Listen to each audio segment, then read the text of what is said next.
from the Cronkite Studios in downtown Phoenix, this is Cronkite News.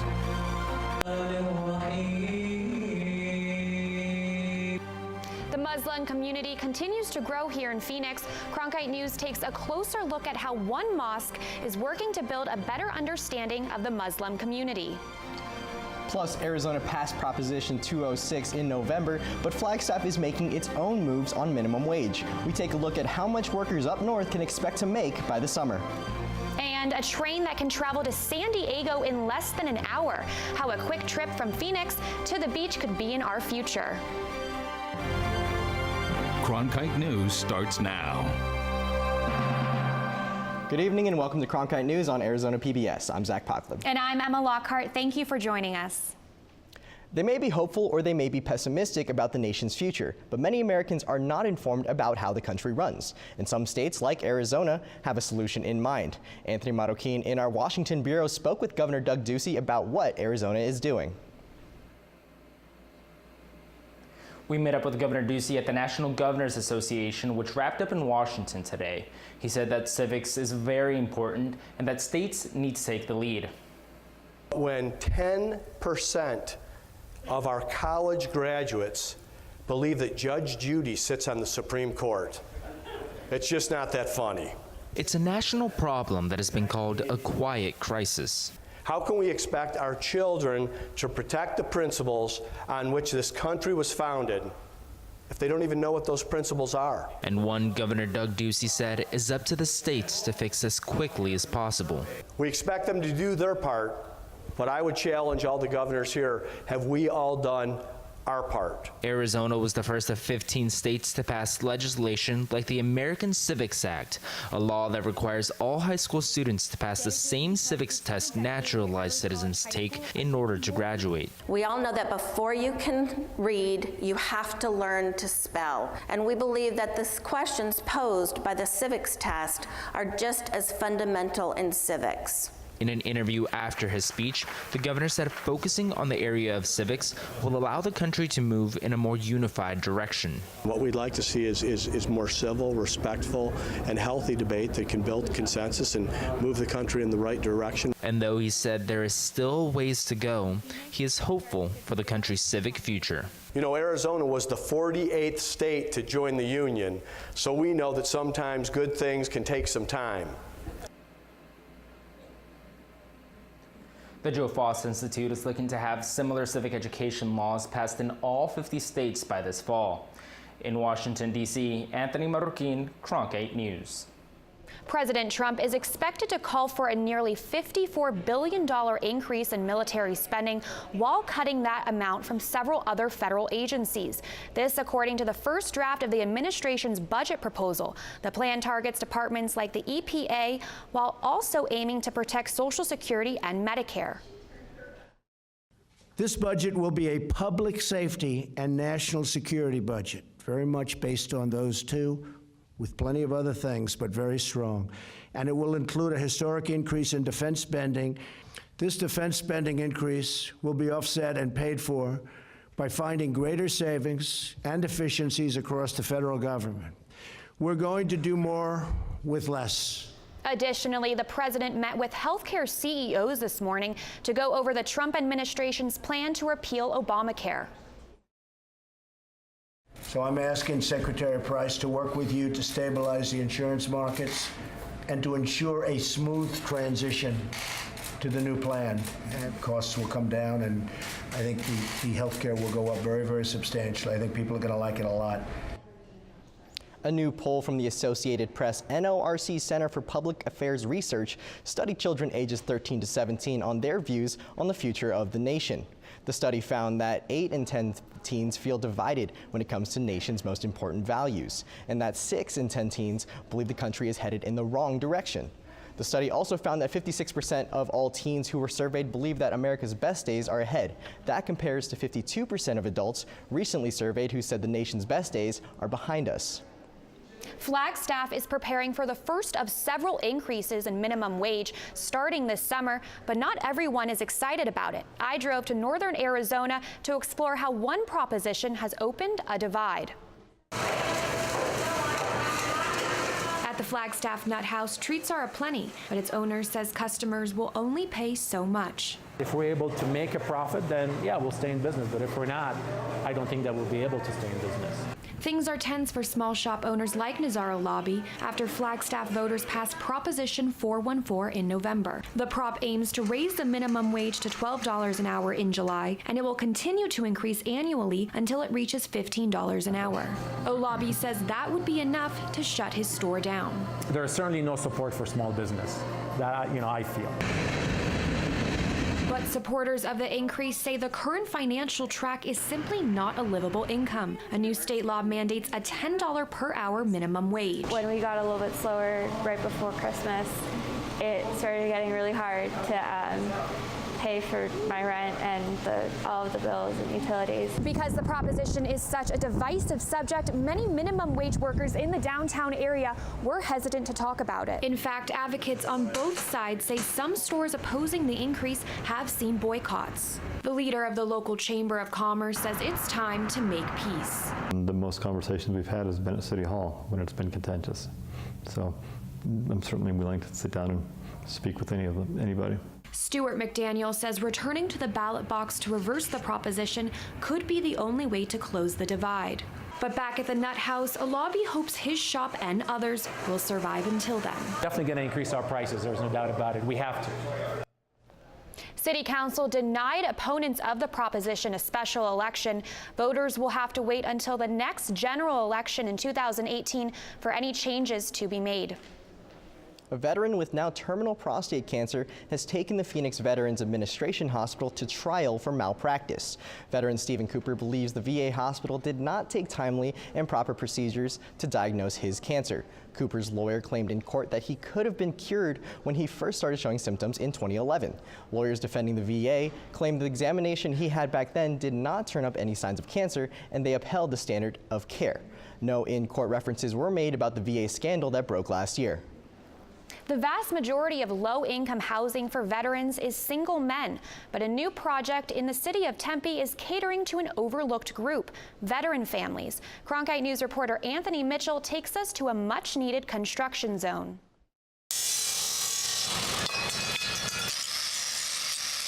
This construction site is the first of its kind in the valley when it comes to veteran housing.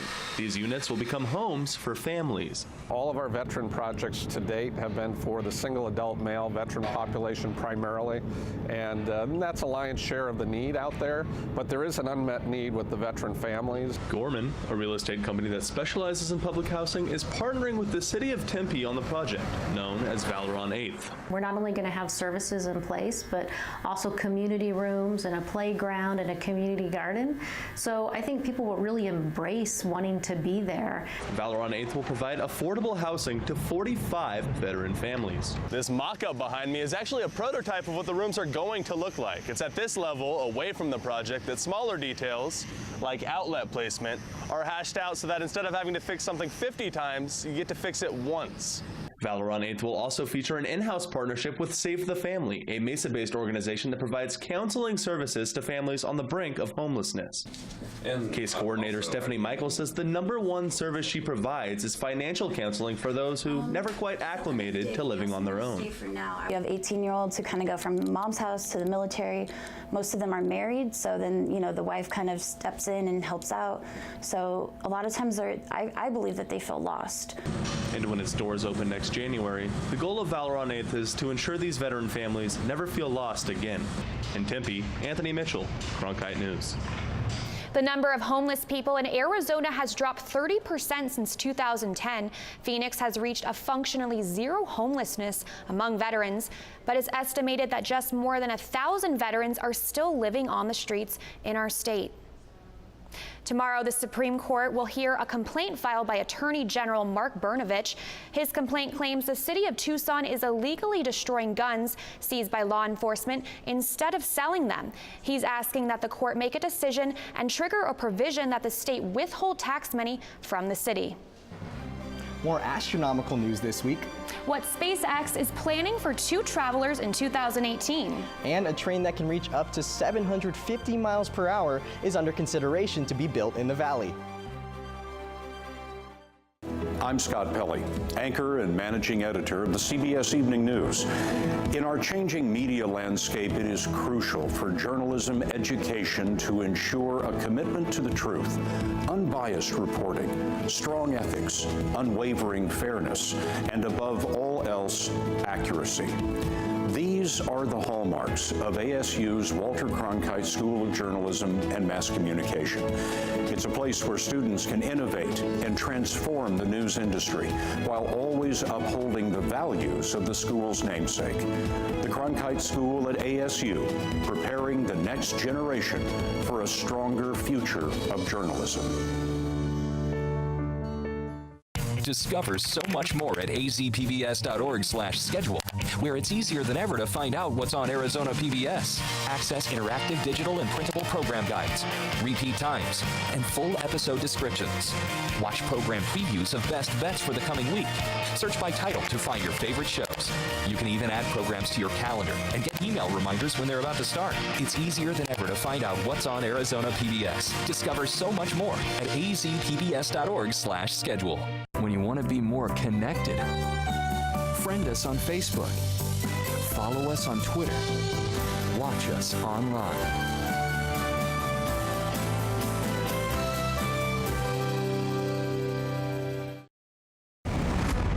I was at the post office mailing something. I asked the clerk, how do they let you know if your son is wounded? It was very hard for me to form those words, but I just felt, I've got to know. I just felt so suspended in space and anxiety. And the man said, now, don't worry. They'll tell you.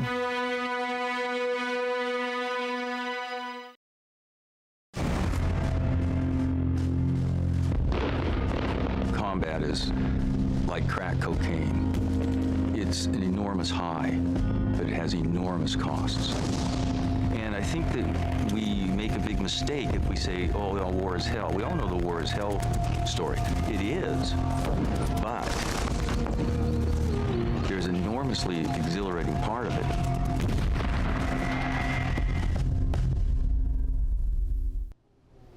Authorities say a father and his 2 young children have died after their plane crashed in southern Utah.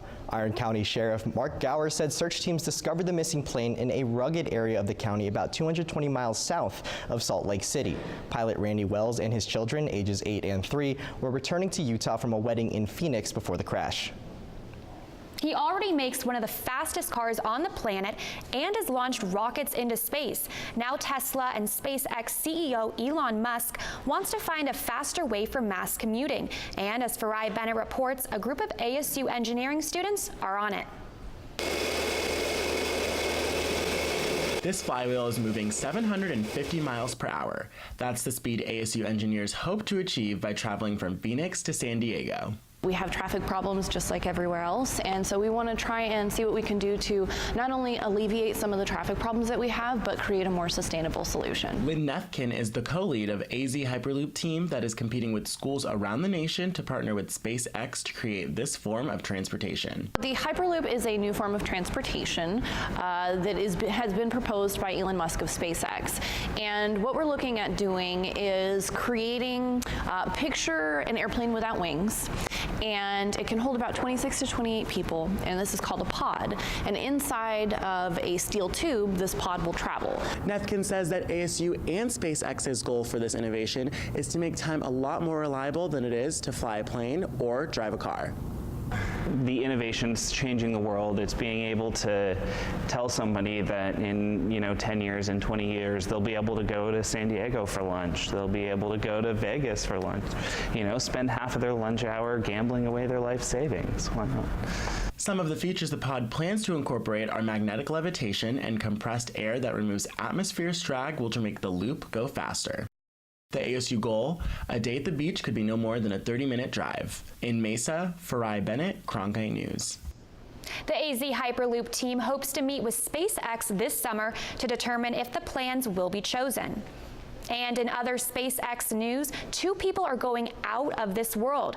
Literally, CEO Elon Musk announced today that the travelers have placed a significant deposit to be taken around the moon. Musk said, quote, "Next year is going to be a big year for carrying people to the space station and hopefully beyond," end quote. SpaceX will use the same launch pad in Florida that was used for all the Apollo programs. Over 10% of Americans are afraid of needles. But acupuncture gives some more reasons to appreciate them. Coming up next, why the ancient Chinese remedy is making a comeback in the 21st century. And it's been a gloomy day across the valley. When those skies will clear, coming up next in your 7-day forecast. I think I finally found my hallelujah. I've been waiting for this moment all my life now. All my dreams are coming true, yeah. I've been waiting for this moment. It's good to be alive right about now.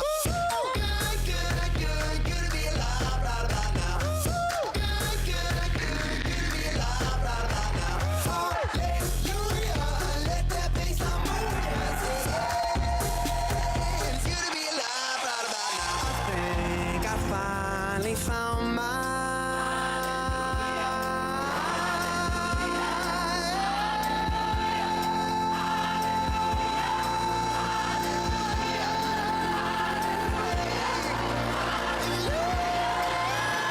it's good to be alive right about now.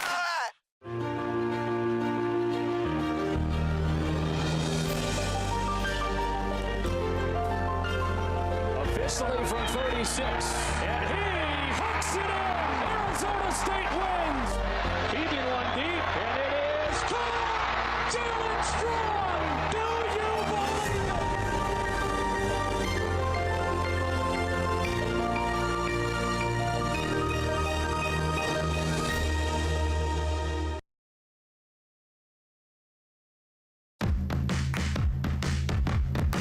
All right.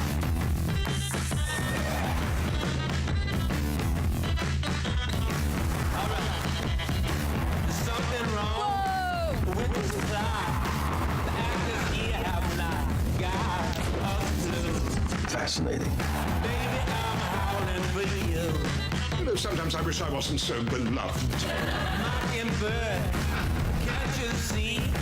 Little girl got a hold on me like wow. Baby, I'm howling for you.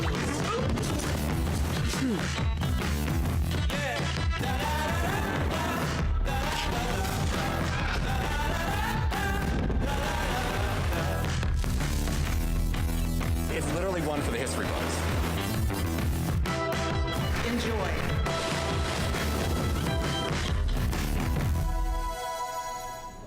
It's a 3,000-year-old form of Chinese medicine, and some practitioners of it are located in North Scottsdale. Reporter Judson Tomiko shows us how acupuncture continues to break into the mainstream.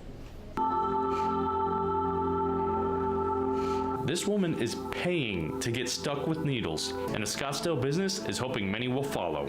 Our goal is to have over 1,000 locations open in the United States in 5 to 6 years.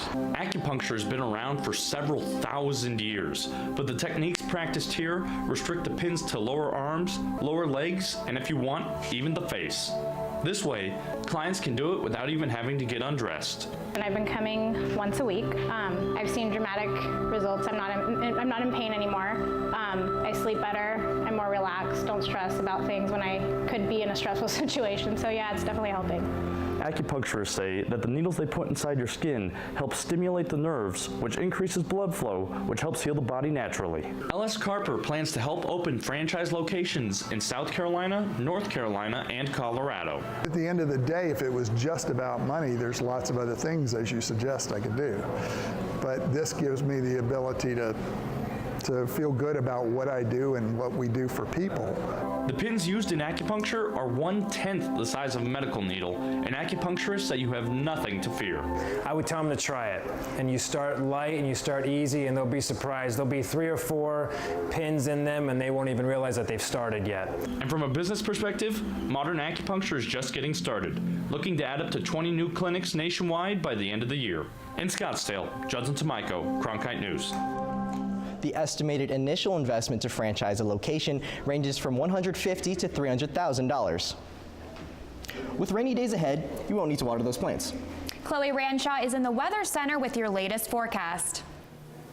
It's been a gloomy, cooler than average day across the valley. Right now in Phoenix, we can see 64 degrees. And as for the rest of your state, we see 55 degrees in Lake Havasu, 63 degrees in Yuma, and 41 degrees in Show Low. Taking a closer look, though, and later into your evening, this is looking at 9 p.m. You'll see 57 degrees in Levine, 56 degrees in Goodyear, 54 degrees in Surprise, and again 55 degrees in Buckeye. Into your morning, though, those temperatures will pretty much stay the same as you're heading out the door for work or school. We'll see 55 degrees in Maricopa, 54 degrees in Chandler, 55 degrees in Scottsdale, and 53 degrees over in Surprise. As for that rain that you may have been experiencing throughout the day, you can see it here just covering the state, and it's going to continue to move through.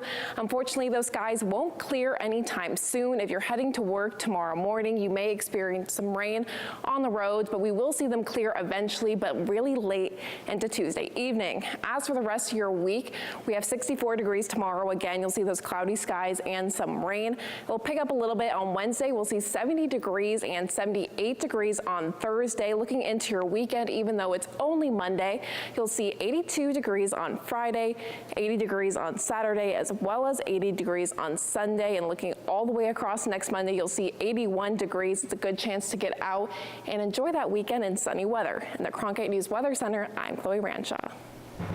Many people are curious to learn more about the religion of Islam. Coming up, we learn how one mosque here in the Valley is helping to alleviate common misconceptions about the Muslim community.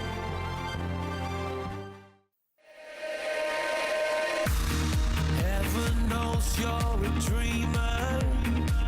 Don't hide it from anyone. Don't hide it from anyone. Hey, would you believe me if I said we are here for a reason now? This is our life. This is what counts. This is for us. I will go anywhere for you.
Possibilities.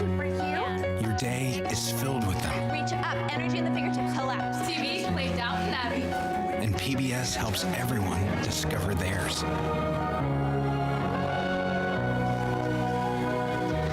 Anytime, anywhere. Up in the sky, you can see it. PBS, we're with you for life.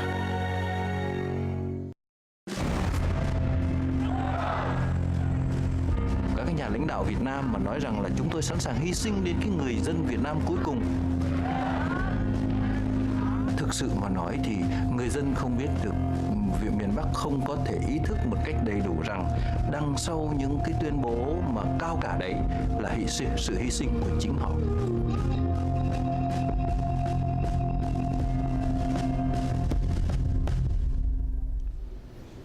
Phoenix is home to a growing number of Muslims. Reporter Drew Marine takes us to one mosque that has opened its doors in an effort to bridge gaps and clear up misconceptions. People of different faiths are here at the United Islamic Center of Arizona to learn more about Islam. The fear after 9/11 of Islam and ISIS and things of that nature, and the only way you can resolve that fear is with knowledge. The audience member had asked, why are some Muslims violent if Islam is a religion of peace? The United Islamic Center of Arizona opens its doors to people of all faiths to build bridges in the community.